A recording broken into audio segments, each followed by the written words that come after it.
সাইয়্যিদ কুতুব সফর হাওয়ালি ইউসুফ কারাদাওয়ের বই থেকে রেফারেন্স টানা বিষয়ে সালাফদের মানহাজ বর্ণনা করবেন রাখবেন। এটা কালকে উত্তর দিয়েছি এখানে। আমাদের শেখ সালেহ ফাউজান তার কিতাবের মধ্যে সাইয়্যিদ কুতুবের রেফারেন্সে 10 পৃষ্ঠা আনছে। এদের বিধান কী হবে? কেন আনছে? যিনি জ্ঞানী মানুষ তিনি আনতে পারবেন, যিনি হ্যাঁ হ্যাঁ তাই তো আমরা এটাই তো বলি। যেই জায়গাতে আমি এটা বলতে চাচ্ছিলাম, কালকে উত্তর দিছি এটা আবার প্রশ্ন করেছে কেউ, যেই জায়গাতে কোনো আকীদাগত বিরোধ নাই, যে জায়গাতে ধর্মীয় মাসালাতে কোনো বিরোধ নাই, এবং যেগুলিতে উনি আসলেই চিন্তা চেতনা করে একটা পথ দেখিয়ে দিয়েছেন ভালো কিছু, সেগুলি যদি কেউ আনে তাকে পথভ্রষ্ট বলা যাবে না।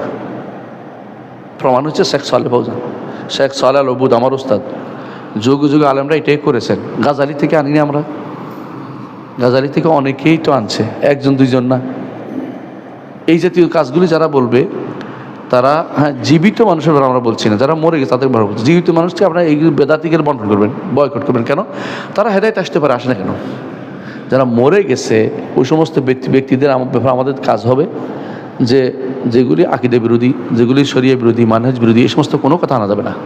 কিন্তু এমন কোনো জিনিস যেটা তার একান্ত চিন্তা করে গবেষণা করে করছেন। আমরা তো এই কাফেরদের গবেষণার উপরে আমরা অনেক কিছুই আমরা এখন করি, বিজ্ঞানের মধ্যে গবেষণা করি না, তো কাফের বলে বাদ দিয়ে দিব তা তো না।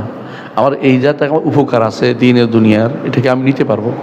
বাদ দিব কোনটা? যে আমার আকীদাতে আক্রমণ করে, মানহাজে আক্রমণ করে, যেটা আমার শরীয়তে আক্রমণ করে, এমন কোনো কথা নেওয়া যাবে না। ইউসুফ কারাদাওয়ির এমন সব ফতোয়া আছে যেগুলি মানার কোনো সুযোগে নেই।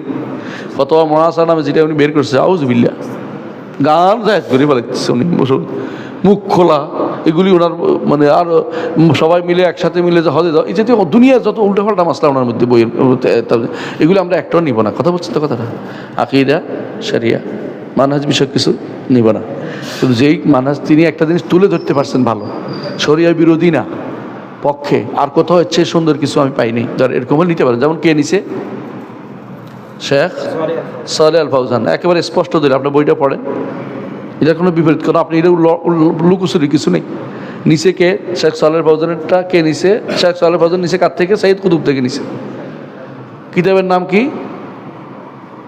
কিতাবের নাম কি?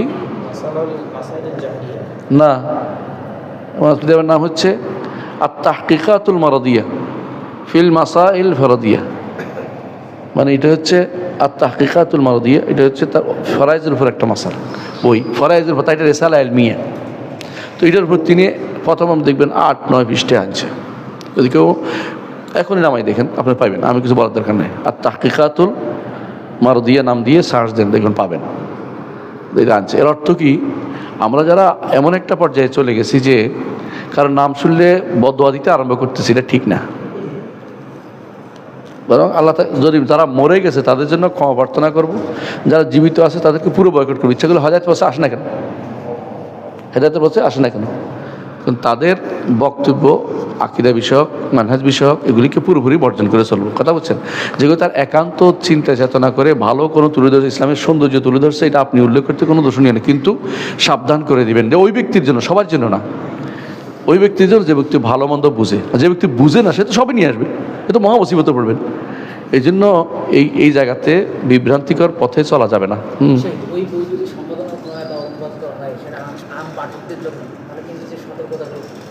সাবধান, আম পাঠকদের জন্য যদি কেউ অনুবাদ করে দেয়, ওই জায়গাটা যিনি আনছেন তিনি তো বেছেই আনছেন, যিনি আনছেন আমরা বলছি আলেমের জন্য, যে আলেম এটা বেছে নিয়ে আসছেন তিনি কি পদভ্রষ্ট অংশ আনছেন?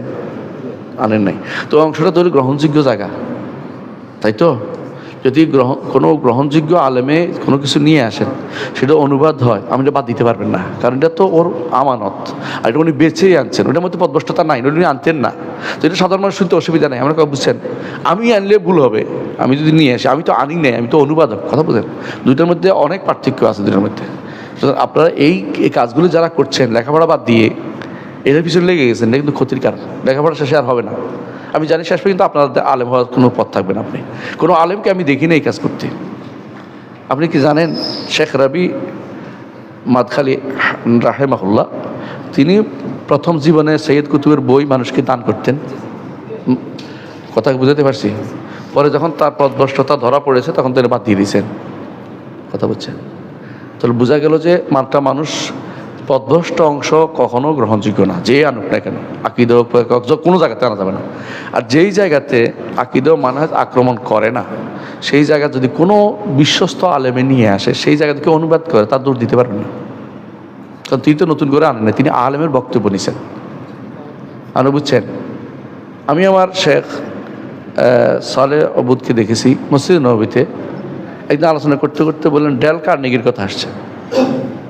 ডেল কার্নেগির নাম শুনছেন? এই যে বাংলায় অনুবাদ আছে দুশ্চিন্তাহীন মানব জীবন। তো তিনি আমাদের বলতেছেন যে এই লোক দেখো দুশ্চিন্তাহীন মানব জীবন লিখছে, নিজেই আত্মহত্যা করে মরে গেছে। কত ভয়াবহ! মানে তার আল্লাহ হেদায়েত নসিব নেই, নিজেও আত্মহত্যা করে মরেছে, নিজেও দুশ্চিন্তা নয়, দুশ্চিন্তার মধ্যে মরে গেছে। তাহলে যে ব্যক্তি এই কথাটা আনার কারণে উনি কি গুনাহগার হয়ে গেছেন? তাহলে এটাও তো একটা জিনিস যে সাবধান করতে, কারণ নাম নিলেই সে অমুক হয়ে গেল, এ খোয়ানি সুরুরি গুরুরি, এগুলো শয়তানের কারসাজি বসে বসে। আপনি দেখতে হবে সে কি তার প্রশংসা করছে কিনা, সে কি তার কোনো পথভ্রষ্টতা আনছে কিনা। কারণ অনেক সময় অনেক বই, ভালো বই শেখেরা অনেক ক্ষেত্রে আনে যে এই কথাটা সত্য বলেছেন, এই কথাটাকে আপনি বাদ দিয়ে দিবেন। রেফারেন্স টানে তো প্রমোট করার কোনো সন্দেহ নেই, এটা সত্য কথা। কিন্তু আমি তো রেফারেন্স টানি নেই, রেফারেন্স টানছে তো বিশ্বস্ত ব্যক্তি, সালেহ ফৌজান টানছে। আমি তো অনুবাদ করেছি, আমি তো নিজ থেকে কিচ্ছু আনি না এখান থেকে, তা আমারও দোষ দিবেন কি জন্য? সালেহ ফৌজানকে ধরেন না একবার দেখি, সাহস থাকলে। উনি সুরুরি, মানে কথাগুলো বোঝার দরকার আছে আমাদের। আমরা অনেক ভুল করতেছি এই সময় জায়গাতে। যুবকদের বিভ্রান্ত করা এই কাজটা হবে না। যুবকদের উচিত বেশি বেশি করে ইলমে দ্বীন অর্জন করা। নিজে বুঝতে পারবে কটা নিতে পারবে, কটা নিতে পারবে না। আলেমদের কাছে বসা, বিশ্বস্ত আলেমের কাছে বসা, বেদাতি আলেমের কাছে না বসা। এখানে সুরি কোনো আলেমের কাছে বসবে না। কিন্তু যে ব্যক্তি কারো বিশ্বস্ত আলেমের কথা অনুবাদ করেছে, নিয়ে এসেছে, বিশ্বস্ত আলেমের বক্তব্য বিশ্বস্ত কোত্থেকে আনছে, ওইটার টেনশনে পড়ে থাকে না, সে ব্যক্তি আলেম হবে। আর তুমি যদি কোনো অনেকে আছে এদের মধ্যে, অনেকে আরোই ভালো করে পড়তেও পারে না, আমি শিওর আছি। অনেকে আছে তারা অনেকে ইলমে দ্বীনের পড়েই নেই। অনেকে আছে ইবনুল কাইয়িমের বই পড়ে নেই। বিশ্বাস করুন, ইবনে তাইমিয়ার বই হয়তো কিছু পড়েছে, কিছু পড়ে নেই। যে ব্যক্তি ইবনে তাইমিয়া, ইবনুল কাইয়িম এদের বই পড়ে নেই, তুমি বিভ্রান্ত হবে। আচ্ছা বলেন তো, কোন মানুষ আছে যার ভুল হয় না? ইবনে খুজাইমা শয়তান আছে, এই মানুষের কথা বলছে, মানুষ তার শয়তান মানুষ না। ইবনে খুজাইমা রহমতুল্লাহ আলাইহি তিনি তো কিছু মাসালা ভুল করেছেন। এখন আমি ইবনে খুজাইমা থেকে যদি আনি, তো যদি কেউ বলে যে না উনি তো মতভ্রষ্ট, তো বিপদ হইবে নয়, কার না ভুল আছে? ইমাম জাহাবি সুবহানাল্লাহ তার সিয়ার আলাম নোবালার মধ্যে 5 জায়গায় বলছে এই কবরের তাবাররুক, এই কবরের বরকত নেওয়া যায়, চাইতেছে ভয়াবহ শিরকিগত খবর থেকে বরকত নেওয়া যায়। উনি হয়তো নকল করছে কারো থেকে, এর উপরে তালিক করেন নাই, কতটা এটাই। কারণ সাধারণত এই সমস্ত যারা সিরা লেখে না, ইতিহাস লেখে, আগের কারো থেকে আনে, কিন্তু নিজে তালিক করেন নাই, নিজে কি করেন নাই, মানে নিজে কোনো টিকা লাগান নাই, এটুকু হইতে পারে। তাই বলে তার উপর আক্রমণ করে এখন আমরা সিয়ার নোবেলা বাদ দিয়ে দিই, তাই না? জাহাবিতে কিছু আনবো না, বাদ দিয়ে দিই। আরেকটা জিনিস মনে রাখবেন, যার গ্রহণযোগ্যতা বেশি, যার গ্রহণযোগ্যতা প্রমাণিত, তার ছোটোখাটো ভুল উপেক্ষিত। যার গ্রহণযোগ্যতা প্রমাণিত, ছোটোখাটো ভুল উপেক্ষিত। যার আকিদা ও মানহাজে পরিশুদ্ধ প্রমাণিত, তার ছোটোখাটো ভুল উপেক্ষিত। আকিদা মানহাজ নষ্ট, জীবিত আছে, তাতে কিছু আনবেন না, মরে গেলেও তার বইতে কিছু আনবেন না, যেমন নিষেধ করি, যেমন ইহয়া উলুমুদ্দিন থেকে নীতি নিষেধ করি। কিন্তু কোনো কথা তিনি বলেছেন এখান থেকে ভুল করেন। যেমন উসুলে ফিকহের ক্ষেত্রে গাজালি একটা সংজ্ঞা আছে, উসুলের সংজ্ঞাটা গাজালি যেটা দিছে আর কেউ এত সুন্দর দেয়নি।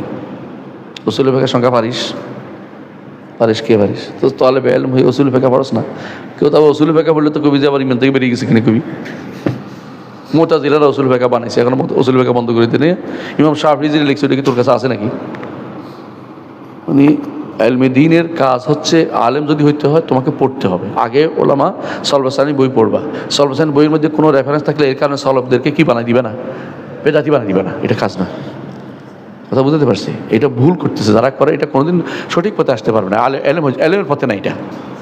তুমি আগে ইলমে দ্বীন শিখো, বিশুদ্ধটা শিখো, এটা কাজ। এবং আলেমদের যারা গ্রহণযোগ্য তাদের আলেমদের কাছে বসো। গ্রহণযোগ্য আলেমরা কোনো কিছু আনলে এটা নিয়ে তাদের ভিতরে লেগে যায় না।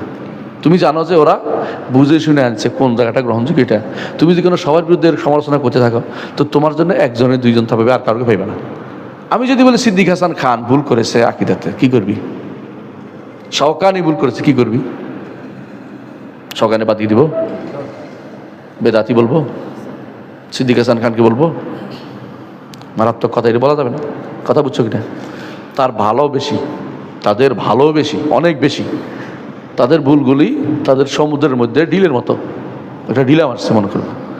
তো সুতরাং তাদেরকে এইভাবে, আমি তো ওলামাদের যারা সত্যিকার আলেম বলে বিবেচিত তাদের কথা, আর যারা আলেম না চিন্তাবিদ ওদেরকে আমরা কখনো গ্রহণযোগ্য মনে করি না। চিন্তাবিদদেরকে দূরে সরাই দিবে। চিন্তাবিদের আলেমের পর যে আমি পড়ে না, চিন্তাবিদে ইসলামের উপর যে দাখিল, ইসলামীদের ঢুকছে, ইসলামীদের ঢুকছে, এটা ঠিক না। শেখ আলবানী রহমতুল্লাহ আলাই তিনি ইমানের মাসালার মধ্যে যে কথাগুলি বলছে এগুলি অনেকগুলি গ্রহণযোগ্য না। শেখ আলবানী রহমতুল্লাহ আলাই ইমানের এর মধ্যে অনেক কিছু গ্রহণযোগ্য না। তাই বলি কি আমরা এত বড় জাবাল পাহাড় এরকে আমরা বাদ দিয়ে দিব? এটা হয় না। মানে যার ভালোবেসি তার খারাপগুলি কি করতে হবে? উপেক্ষা করতে হবে। এগুলি নিয়ে বাড়াবাড়ি করা যাবে না। কথা বুঝছেন? যার ভালো বেশি তার খারাপগুলি উপেক্ষিত, যার খারাপ বেশি তার ভালোগুলি উপেক্ষিত। তবে কোনো গ্রহণযোগ্য আলেম যদি কোনো তার থেকে কোনো বক্তব্য আনে, এই জন্য গ্রহণযোগ্য আলেমের দোষ দিতে হয় না। তিনি নিশ্চয়ই বেঁচে আনছেন, আপনিও বাঁচার দায়িত্ব আছে। আপনি বলেন যে এটা তিনি এটা ঠিক করেন না, আপনি ওনাকে জীবিত থাকলে বলবেন, আর জীবিত না থাকলে তার জন্য ওজোর পেশ করবেন, তিনি হয়তো বুঝতে পারেন নাই।